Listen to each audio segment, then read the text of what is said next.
39th question ಇಲ್ಲಿ ಏನ್ ಕೊಟ್ಟಿದ್ದಾರೆ ನೋಡ್ರಿ. Find the 30th term of the arithmetic progression. 30th term ಅಂದ್ರೆ A30 ಕಂಡುಹಿಡಿಯಬೇಕು. ಓಕೆ, AP ಏನ್ ಕೊಟ್ಟಿದ್ದಾರೆ ನೋಡ್ರಿ, 2, 5, 8, ಡ್ಯಾಶ್ ಅಂತ ಕೊಟ್ಟಿದ್ದಾರೆ. ಈಗ ಎ ವ್ಯಾಲ್ಯೂ ಫಸ್ಟ್ ಟರ್ಮ್ ಏನಾಗುತ್ತೆ, ಎ ವ್ಯಾಲ್ಯೂ ಏನು 2. ಈಗ ಡಿ ಕಂಡಿಬೇಕು. ನೆಕ್ಸ್ಟ್ ಡಿ ಬಂದ್ಬಿಟ್ಟು A2 ಮೈನಸ್ A1. ಸೊ ಇದು A1 ಆಯ್ತು, ಇದು A2 ಆಯ್ತು. So D is equal to A2 ಬಂದು 5, A1 ಬಂದ್ಬಿಟ್ಟು 2. ಡಿ ವ್ಯಾಲ್ಯೂ ಏನು 5 ಅಲ್ಲಿ 2 ಹೋದ್ರೆ 3. ಓಕೆ, ಆಮೇಲೆ 30th ಟರ್ಮ್ ಅಂದ್ರೆ ಓಕೆ ಎನ್ ವ್ಯಾಲ್ಯೂ ಏನು 30 ಅಂತ ತಗೋಬೇಕು. ಓಕೆ, ಈ ಫಾರ್ಮುಲಾ ಅಪ್ಲೈ ಮಾಡೋಣ. AN is equal to A plus N minus 1 into D. ಈಗ ಎನ್ ಇದ್ದಲ್ಲಿ 30, ಎ ಇದ್ದಲ್ಲಿ 2, ಎನ್ ಇದ್ದಲ್ಲಿ 30 ಮೈನಸ್ 1, ಡಿ ಇದ್ದಲ್ಲಿ ಏನು 3. ಈಗ A30 is equal to 2 plus 30 ಅಲ್ಲಿ 1 ಹೋದ್ರೆ 29 ಇಂಟು 3.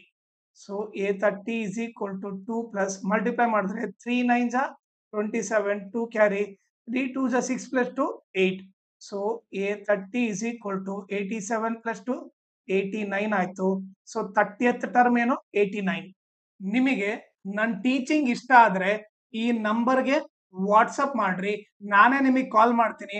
ಆಮೇಲೆ ನಾವು ಗ್ರೂಪ್ ಯಾಕೆ ಕ್ರಿಯೇಟ್ ಮಾಡ್ತಾ ಇದ್ದೀವಿ, ಅದರಿಂದ ಏನೇನ್ ಅಡ್ವಾಂಟೇಜಸ್, ಆಮೇಲೆ ನಿಮ್ ಸ್ಟಡಿಗೆ ಯಾವ ತರ ಹೆಲ್ಪ್ ಆಗುತ್ತೆ ಅದನ್ನೆಲ್ಲ ನಿಮಗೆ ನೀಟಾಗಿ ಎಕ್ಸ್ಪ್ಲೇನ್ ಮಾಡ್ತೀನಿ. ಆಮೇಲೆ ನಿಮಗೆ ಎಕ್ಸ್ಪ್ಲೇನ್ ಮಾಡಿದ್ಮೇಲೆ ನಿಮ್ಗೆ ಇಷ್ಟ ಆದ್ರೆ ನೀವು ಈ ವಾಟ್ಸಪ್ ಗ್ರೂಪ್ ನ ಜಾಯಿನ್ ಆಗ್ರಿ, ಇಲ್ಲಾಂದ್ರೆ ನಿಮ್ ಇಷ್ಟ. ಬಟ್ ನೀವು ಮಾತ್ರ ಈ ನಂಬರ್ಗೆ ವಾಟ್ಸಪ್ ಮಾಡ್ರಿ. ಓಕೆ, ಸೊ ದಟ್ ನಿಮಗೆ ಡೆಫಿನೆಟ್ಲಿ ಹೆಲ್ಪ್ ಆಗುತ್ತೆ. ಆಮೇಲೆ ನನ್ನ ಚಾನೆಲ್ ನ ಮ್ಯಾಕ್ಸಿಮಮ್ ಶೇರ್ ಮಾಡ್ರಿ, ಸೊ ದಟ್ ಎಕ್ಸಾಮ್ ಟೈಮ್ ಅಲ್ಲಿ ಎಲ್ಲರಿಗೂ ಹೆಲ್ಪ್ ಆಗುತ್ತೆ. ಆಮೇಲೆ ಈ ವಿಡಿಯೋ ಡಿಸ್ಕ್ರಿಪ್ಷನ್ ಅಲ್ಲಿ ನನ್ನ Instagram channel link, Telegram channel link, ಆಮೇಲೆ ಅರ್ಥಮೆಟಿಕ್ ಪ್ರೋಗ್ರೆಷನ್ ಎಲ್ಲಾ LBA ಕ್ವಶನ್ ಸಾಲ್ವ್ ಮಾಡ್ಬಿಟ್ಟು ಆ ಸೊಲ್ಯೂಷನ್ ಪ್ಲೇ ಲಿಸ್ಟ್ ಲಿಂಕ್ ನ ಈ ವಿಡಿಯೋ ಡಿಸ್ಕ್ರಿಪ್ಷನ್ ಅಲ್ಲಿ ಹಾಕಿರ್ತೀನಿ, ಅದನ್ನ ನೀವು ರೆಫರ್ ಮಾಡಿ.